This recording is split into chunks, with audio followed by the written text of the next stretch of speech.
Well, what's up, guys? Hopefully you're all having a good day. So I thought I would do like a little chatty style vlog today, talking about lots of different things. Obviously in general, not just one particular topic.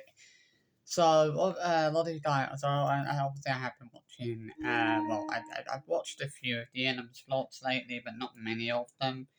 The thing is with me, I think I've gotten really fed up with their vlogs. I think I've gotten really fed up with the favoritism and kind of preferential treatment that Jace gets.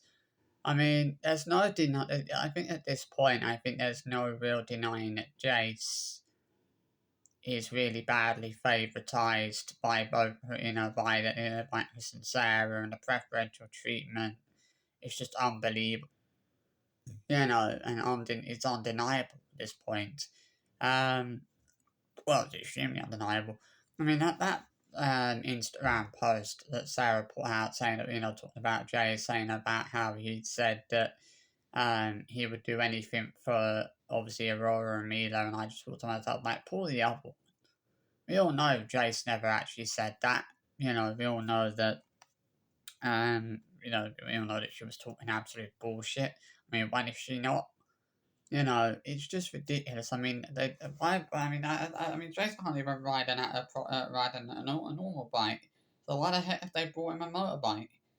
I feel like a lot of it's become very clear that a lot of the things they do, they do now, is just for show. Like I feel like a lot of the things they buy now, they buy it's just for show. And this will be another one of those things. It will be, them buying Jason motorbike is another thing that will be that I think will be just for showing. I think we all know that. He'll probably only ride it a few times, and it will probably never get used again. It'll probably won't get used. I'm assuming it won't get used again. It's just ridiculous. Like, it's just madness, and I feel like they do these things just to kind of brag about, to brag about and show off about what they can afford to buy and things like that. It's just ridiculous. It really is. Um, it's just like I can't stand people who feel the need to brag and show off. I really can't. So, moving on. So, a lot of you guys have been asking me how I'm doing. Well, to tell you the truth, I've been feeling a bit irritable lately. Like, I keep hearing about people's holidays, and that's really been getting me fed up lately because we'd love to go away. We have made plans to book up for a holiday this year. Because obviously, years ago we always used to go down to Great Yarmouth.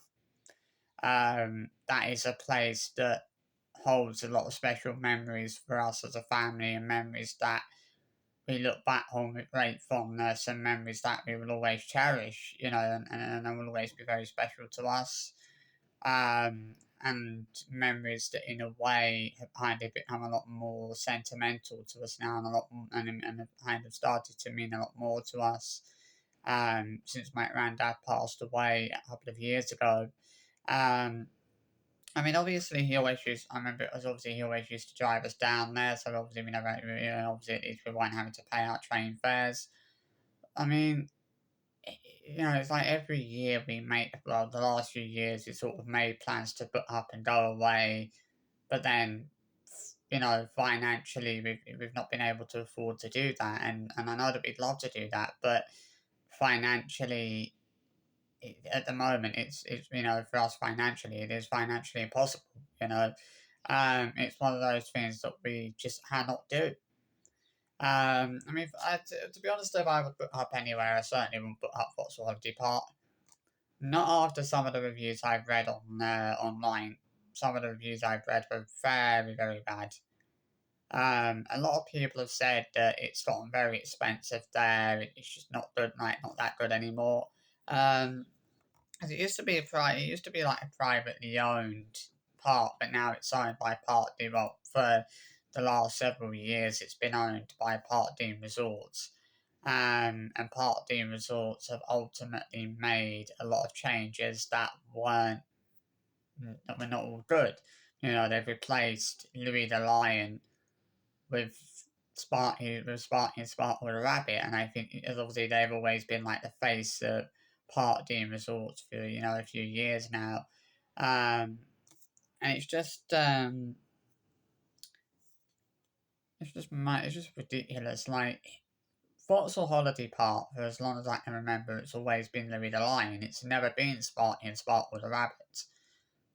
So yeah, it's a bit of a joke, really.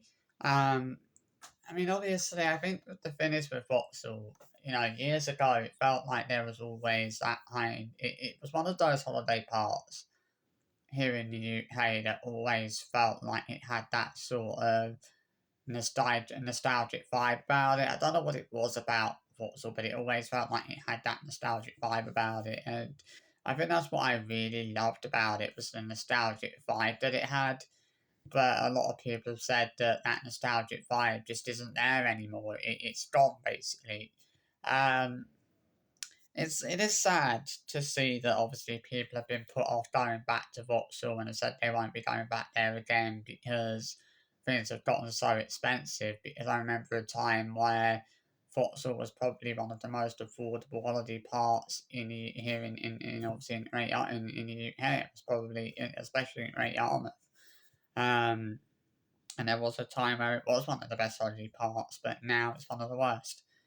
And one of the most expensive. So definitely not good. I think if I could book up anywhere, I would book up California Cliffs. Um, that's one of the things I would definitely book up for. Is I would book up for California Cliffs, and I would go there. More to be honest. I mean, obviously, for me, I love Great Yarmouth. There's a really nice place in Great Yarmouth, Roma. I remember we went there years ago, right? We went to whilst we were staying in Great Yarmouth. We went to Roma for the day, and it was summertime, and we sat down at half. We ordered some drinks. And I think we had it was like hands of drink, like hands and everything, and then we had the drink on the table. And the wasps. There were so many wasps flying around us. It just wasn't sit still because the wasps were just flying around us, flying around our drinks. We constantly having to swat them away. And we moved to another table, and it was just as bad. It was just as bad. I remember that was that same day. I remember that day well because I also remember refusing point blank to get on the bouncy castle because it was full of ladybugs. And that is something that my mum's always reminded me of. And I hate being reminded of it. I mean, I was only, about 7, 8 years old at the time. Kind of reminds me of when I went to London Zoo when I was younger and I went into the butterfly house and a butterfly landed on my head and I shot out there like Hannibal. But yeah, I mean, Vauxhall for me, as I said, used to be one of the best places to, best way to come to, but now definitely one of the worst. Definitely one that you would want to avoid. Um, hmm. So moving on, how's this week been? So it's not been too bad. Friday was a bit of it was a tough day for us because Friday was it marked 2 years since the day that we laid my granddad to rest. I mean that day, it was awful. I think it was a big day. Obviously, I mean, I went to the funeral that day. Obviously, I didn't go to my nan's funeral because I found it too difficult. But I went to my granddad's, funeral, so that I had that proper chance to say goodbye. Because I did go to see him. So obviously, when he was in the hospital, I did go to see him because I knew that I wouldn't have hoped to have seen him like that with the tubes and everything in him. And it wouldn't have been, I just wouldn't have wanted to see him like that. And I wouldn't have hoped of that. So obviously my mum would go if she was ill with COVID. She was taking COVID, obviously, into the intensive care unit. But there you go. I mean, obviously, my nan was okay until the hearse came along and they put the flowers and everything in the hearse, and she got a bit upset. I think when we saw the hearse and we saw the Hoffin in the hearse, I think that's when it started to really kind of hit us that, this was actually happening. He wasn't coming back. And I think for a few weeks up, for a few weeks up until that point, we'd sort of, it was on the 27th of March. So obviously he died on the 22nd of February, and then we had the funeral on the 27th of March. And my nan died on the 22nd of January, and we had her funeral on the 7th of March that year. So they both had their funerals in March. Funny enough. But yeah, I think for a while, I think for a few weeks, we'd certainly been in denial that he'd actually gone. Like, we couldn't, it was one of those things that we struggled to really process, was the fact that he had, passed away. It didn't feel real. It felt like it felt to us like someone was gonna tell us it had all been a massive joke, or he was gonna walk through the door and say it had all been one big wind up. But unfortunately, that never happened. The day that, obviously my college, they were very, very good. They were very understanding about me not being at college that day. They knew that I wasn't going to be in that day because I had the funeral that day, and they were very good about that. They didn't have an issue with me not being in that day. Obviously, so I had to attend the funeral, um, which I was always going to do. I remember it's funny because I remember that day, and I remember that day, and I remember the day of my nan's funeral. It was cold. The day of my nan's funeral, it was cold, but it was quite nice and sunny. And with my granddad's funeral, the day again, it was very nice, but it was actually quite warm that day. Um, which was nice. At least it wasn't raining. And to be honest, I'm still glad everything just went to plan as it was meant to.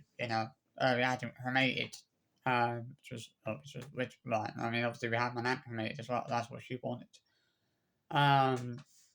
But with my granddad, I remember on the the day that he died. My nan had been out all day that day, since about 6 o'clock in the morning. And when my nan phoned us in the evening, we thought she was phoning us to tell us her had come back, but obviously that wasn't it. She was phoning us to say that he'd gone. I remember, as I was at college that day, I remember, saying to my mum, I have my phone on me, whatever, if you need to. Or maybe she had said that she would wait until I got home and then told me. But it was a hard day that day, 27th of March. It's always going to be a bit of a painful day for us, a painful reminder of, the fact that it was obviously that day is the anniversary of the day that we laid him to rest. To be honest, I've really been impressed with my nan. I know that she's found it really hard because she and my granddad, they were together. They never actually got married, but they were together for 40 years. And they are pretty much like a married couple. They were, although they weren't actually married, they were like a married couple at times. The way they would argue with one another. You would have thought they were married, but they weren't. But they were together for 40 years, and I can't imagine what that must be like being with someone for having been with someone for so many years, and then all of a sudden that one day that person's in there, that person's gone. Like, how do you ever come to terms with that? How do you process that? And I know that she's found it hard. I think we all have, to be honest. I think it was one of the hardest things that we ever had to deal with. We all came into 2023 thinking, oh, it's going to be a great year. It's going to be a much better year than the last couple of years have been. And then it threw that out. We ended up having to plan yet another funeral because my granddad passed away. So yeah, not great. So moving on, a lot of you guys have asked me. Well, I've been thinking about doing a video for a while. talking about some of the haunted locations here in London. Talking about some of the haunted London Underground stations. Um, so I've heard a lot of stories. There are stories of a ghost train that was seen at South Kensington.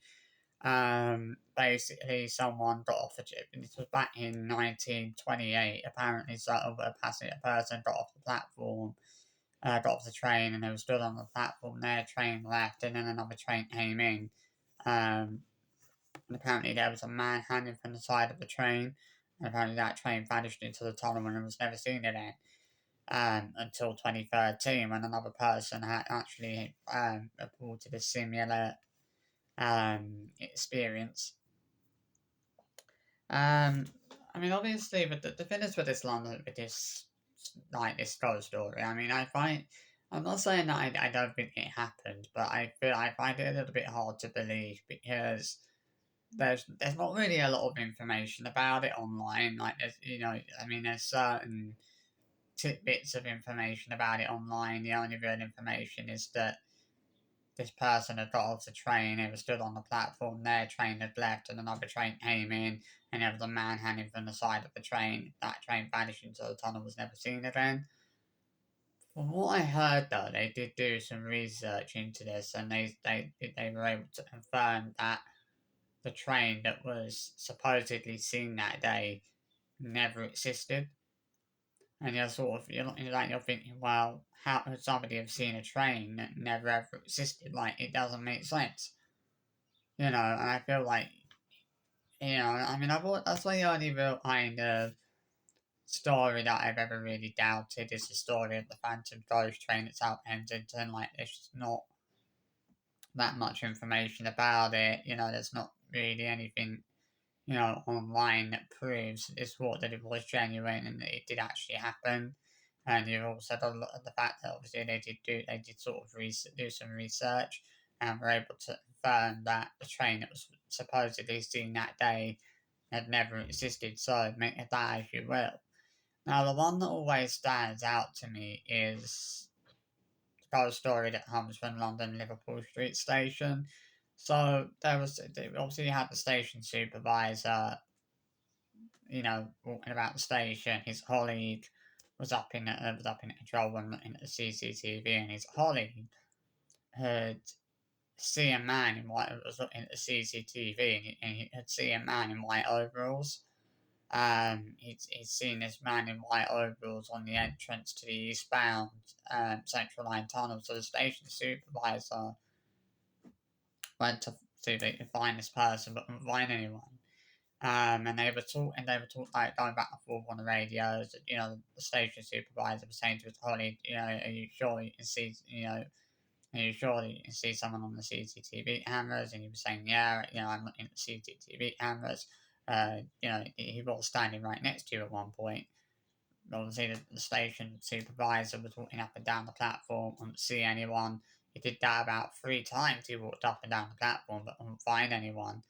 So he sort of turned around, sort of turned and went to walk back up the escalator to the office. And as he did that, he there on the bench was a pair of white paper overalls. Now, as he said, he would have seen someone if somebody had come out of that tunnel. He would have seen them. He would have seen them leave the overalls on the bench, but he didn't see anyone. So who the hell had left that pair of white? How there's now a pair of white paper overalls that have been left on the bench? What the heck has gone on there? I mean, obviously, the station supervisor didn't see anyone. He was looking around. He couldn't see anyone. He looked up and down the platform. He couldn't see anyone. But his colleague was looking at the CCTV cameras and was seeing a man with white overalls on the CCTV cameras.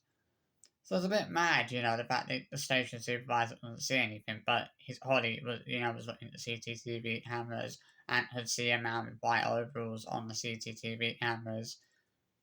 This wasn't the craziest story that I've ever heard on the London Underground. The other one that I've heard about Battersea Station, and that a man he was working there one night, one of the doors started rattling, and it rattled the first time. He didn't think anything of it. He thought, oh, a train must be approaching. So then he rattled the door. He heard it rattling again. He thought, oh, the train must be passing through. That and the other. But then he heard it a third time. He thought, well, surely the train must, if there was one, must have passed through, but there's at the station by now. So he left the office and he walked down the stairs to the platform to see if he could actually find out what was causing the door to rattle.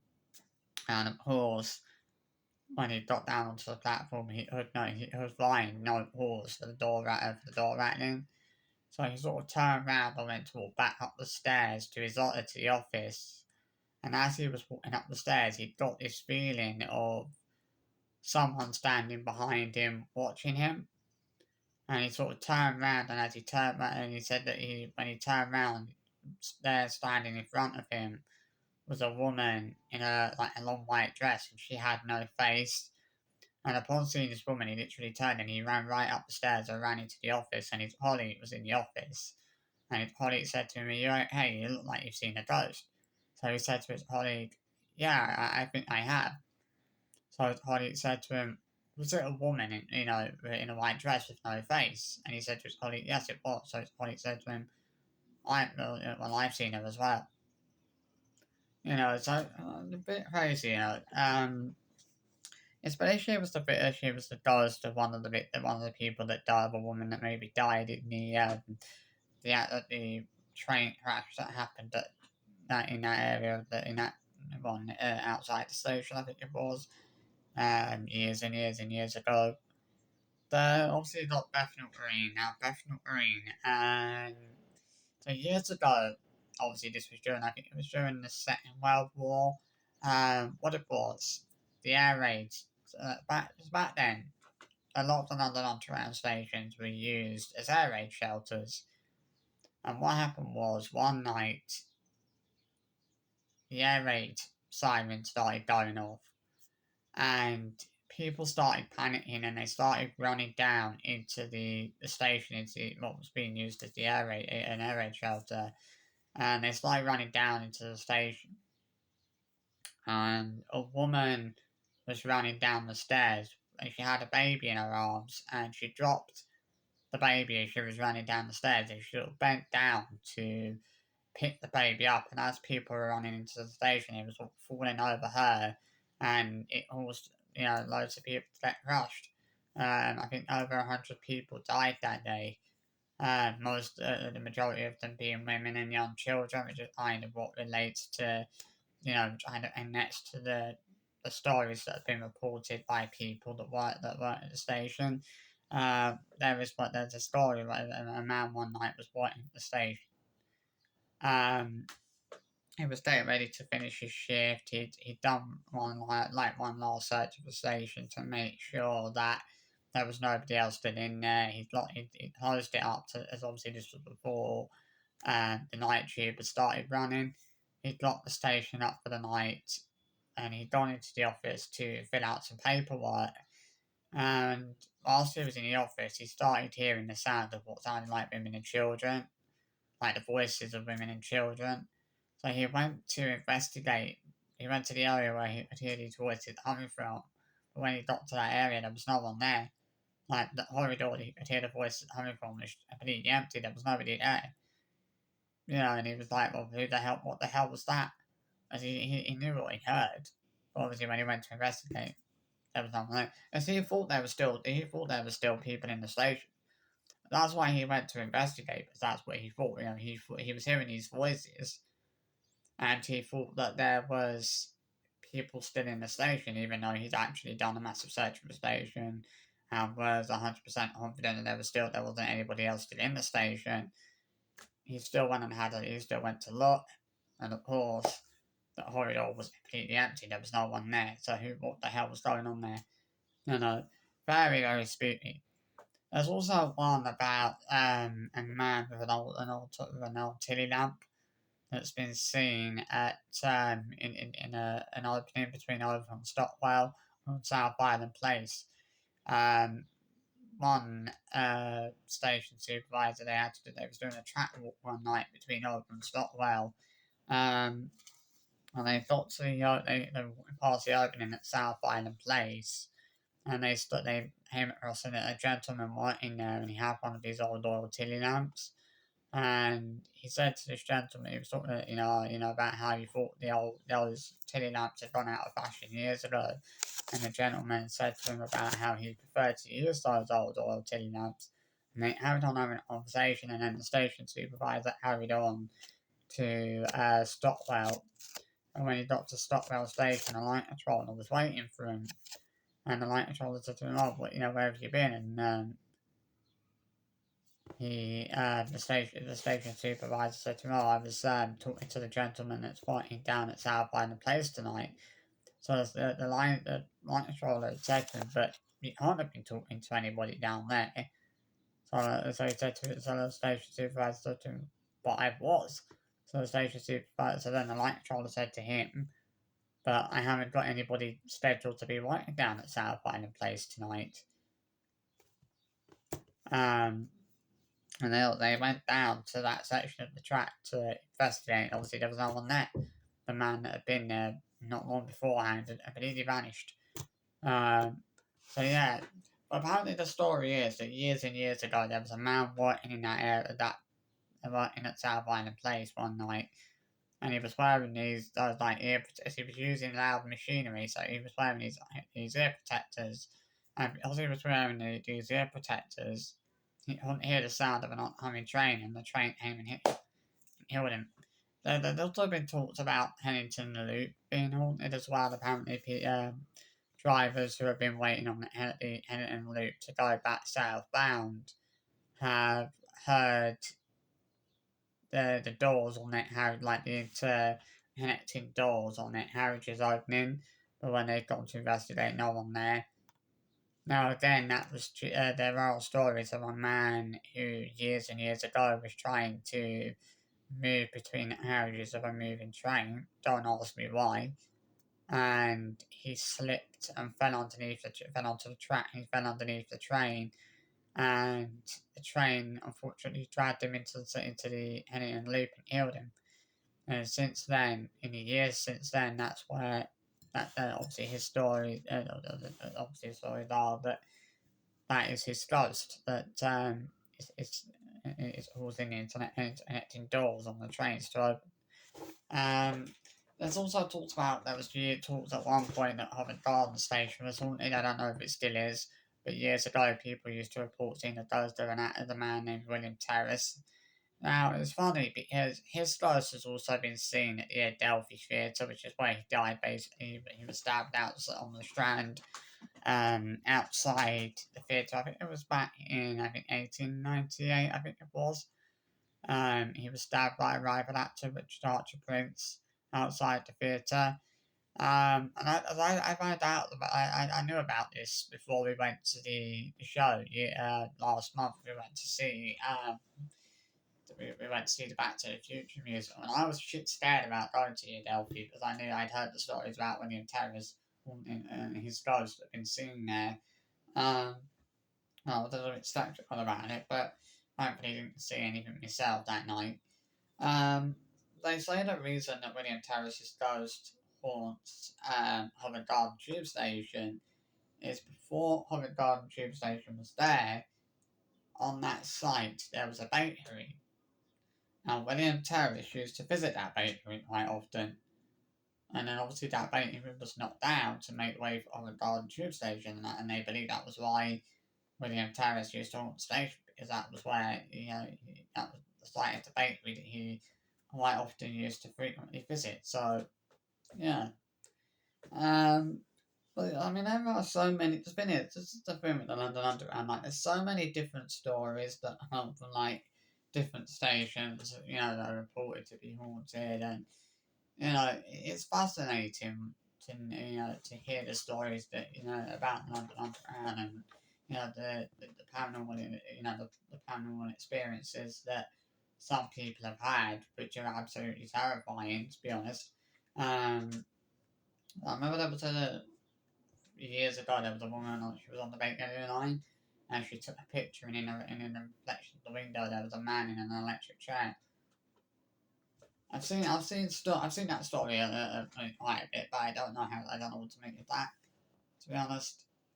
Um, but yeah, I mean, obviously, I think, you know, like the thing is with the London Underground, you think about the history, and it's not hard to imagine that certain stations are haunted, or there are paranormal experience. I mean, there is a video online. I've seen a video online. It's for someone who recorded a video, and they were at Notting Hill. Not no, it wasn't Notting Hill. It was Knightsbridge.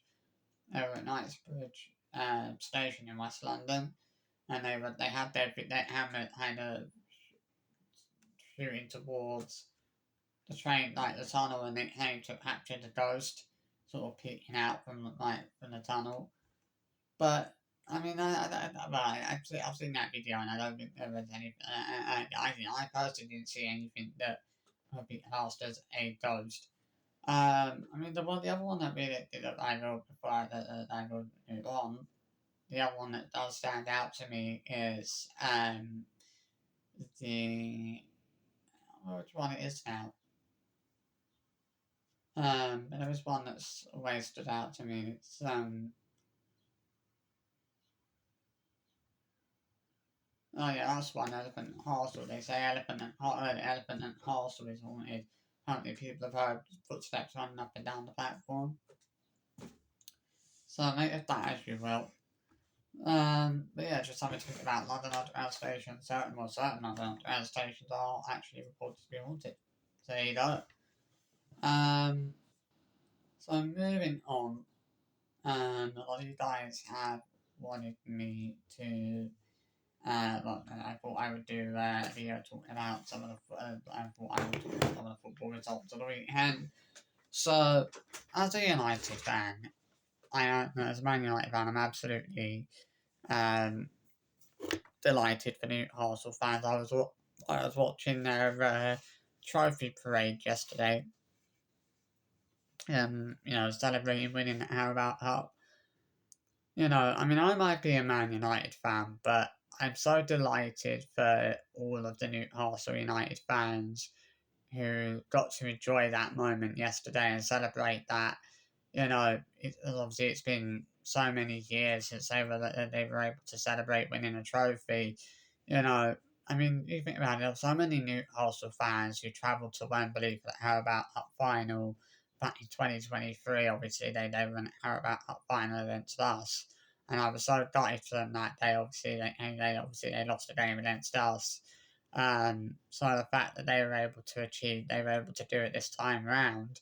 This time they went to Wembley and they actually lifted the trophy. You know, um, it's a huge achievement for them, and I'm so happy for all of those Newcastle, all of the people who support Newcastle. That they got to celebrate that moment and they got to enjoy that moment yesterday, and you know that would be to be honest, I would be happy for them. I am chuffed to bits for them that they've got to celebrate that moment. What a season it's been for them, and I'm sure this is a season that for that moment alone they won't forget. It's also gonna. I think it's also gonna be a season that I think Nottingham Forest fans won't forget. Third in the Premier League table and now in an FA Cup semi-final as well. That's huge. So we know that the first two teams in the FA Cup semi-final are Crystal Palace and Nottingham Forest. So one of the other teams to do well, we know that the other two teams will be one of either Bournemouth or Man City, and also Aston Villa. I mean Aston Villa will definitely beat Preston. There's no doubt about that.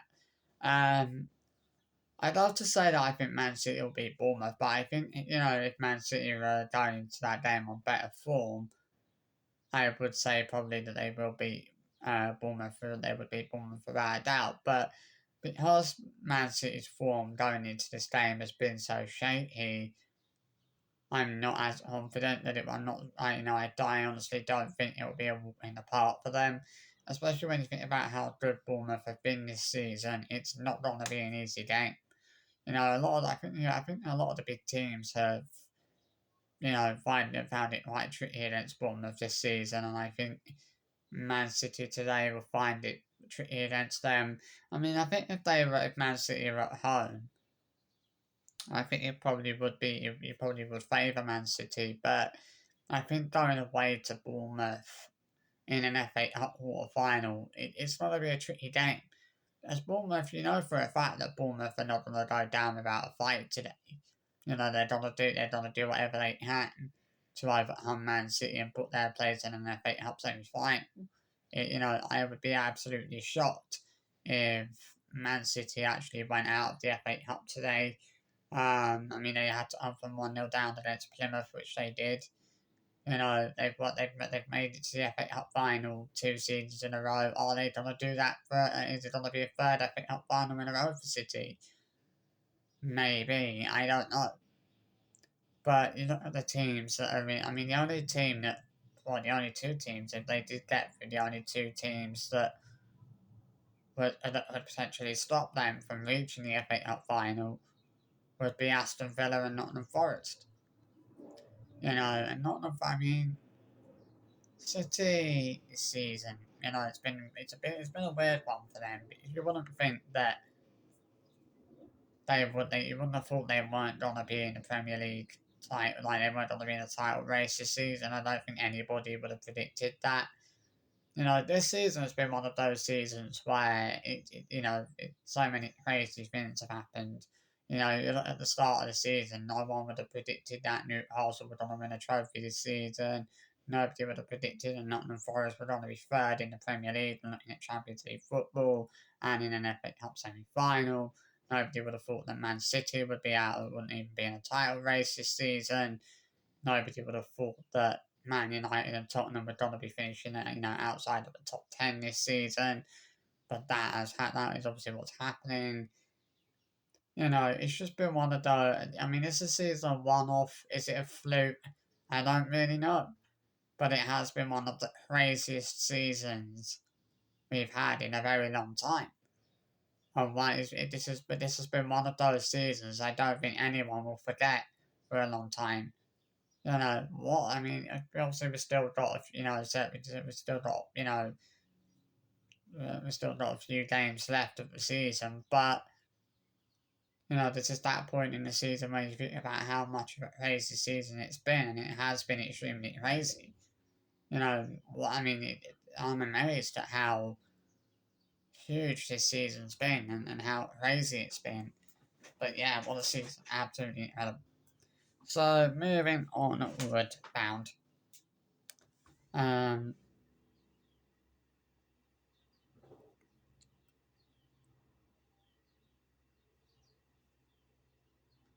it's just madness really to think about as this season has really been for teams in the Premier League this season. Um, so yeah, I feel like that kind of concludes my little video that I wanted to do this morning. Actually, no, there was one more thing I'll talk about. So I was thinking about celebrities the other day. I feel sorry for them sometimes that when they're out in public, like people tend to bother them instead of just letting them do what they want and they like mind their own business. People will go up to them and ask for selfies and all sorts. And I mean, I personally wouldn't do that. If I saw a celebrity out in public, I wouldn't bother them. I would probably just say hello and then that's about it. Like, I wouldn't ask for a selfie or I wouldn't ask for an autograph or something like that. Unless I was at, if it was at an event or something like that, you would say, yeah, it's more appropriate to do that. But when they're just out in public, minding their own business, I don't think it's right to be pestering them and asking them for autographs and selfies and things like that. Just let them do what they've got to do. Like, you don't need to bother them.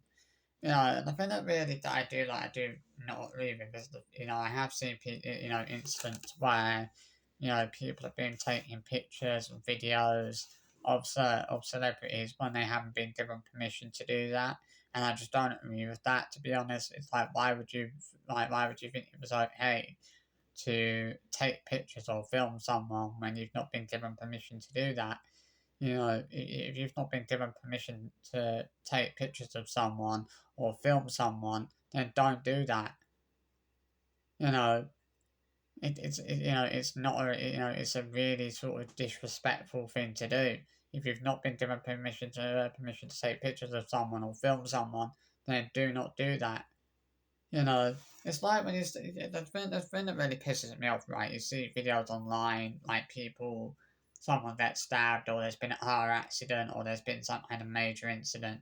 People always feel they need to get their phones out and start recording.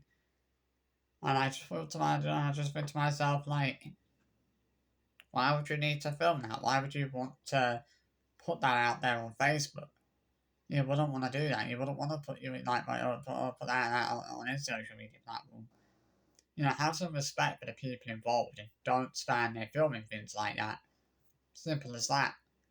It's one of the things that I've always, not liked about, you know that I talk about the Inham family, and this is something they do quite a lot. They have filmed a lot. There's been a lot of times now where they have filmed someone or shown somebody else or shown other people in their vlogs when they did not have them and they did not actually have permission to do that. And I know they'll deny it and say they've never done that, but that's absolute bullshit because they have. There was a lot of times when they were out in Dubai last year where they actually filmed, other people and did show other people in their vlogs when they didn't have permission to do that. It's like, why would you do that? Why would you show someone in your vlogs or show whatever when you don't have permission to do that? It's like, why would you think that was a respectful thing to do? Why would you think that was an acceptable thing or an appropriate thing to do? Because the reality is, it's not. If someone hasn't given you permission to film them or take pictures of them, don't do that. If you've not been given permission to show somebody in your vlogs, don't do that. It's simple as that. I tell you what, I would hate to be the people that live next door to the Inhams. Jesus, it must be a nightmare for them because the Inhams are they're not the quietest of people, are they? Jesus, like obviously when they were back the other night, they got back at like what 3 o'clock in the morning, and the amount of noise they were making at that time in the morning, just where's the respect in this? They have no respect or consideration for anyone else or for other people. And why do they always have to make so much noise? Especially at that, you should be making that much noise, especially at that time in the morning. Where's your respect for your neighbours? They don't want to. They don't appreciate you waking them up at fucking 3 o'clock in the morning in the early hours of the morning if you want to make an absolute racket. It's as simple as that. But as I said, the thing that's really started to tick me off with them a little bit and really started to grind my wit a little bit is the favouritism and and sort of preferential treatment being shown towards Jace. Like I just can't stand it. Like there's no need for the favouritism, and I feel like I feel in a way I'm still a little bit kind of salty and a little bit kind of pissed off about what Chris did the other week when he brought me he brought Jace he didn't buy anything from didn't get anything from either. Like I just thought that was extremely cruel, and I still feel that, and I still feel that way about it even now. I still feel that it's a cruel thing to do. My opinion on that hasn't changed. You know, the thing is with Jace is he's not the little Prince Golden boy that he's made out to be. This is the thing. This is what really pisses me off is that he's always made out to be this kind of perfect little Prince Golden boy, but he isn't the perfect little Prince Golden boy everyone makes him out to be. We have seen that he have been quite nasty and spiteful at times. We have seen that in the evidence of that in the vlogs, him being quite nasty and spiteful. We all know that he can be like that sometimes, yet they make him out to be the perfect little Prince Golden boy, which we all know he's not. It really pisses me off. So I hope you enjoyed this video anyway. Thought I would do like a nice little lengthy video today. Well, not this one I've done for quite some time. Never done a video that's gone this long before. Yeah, see you for another video very soon. Bye.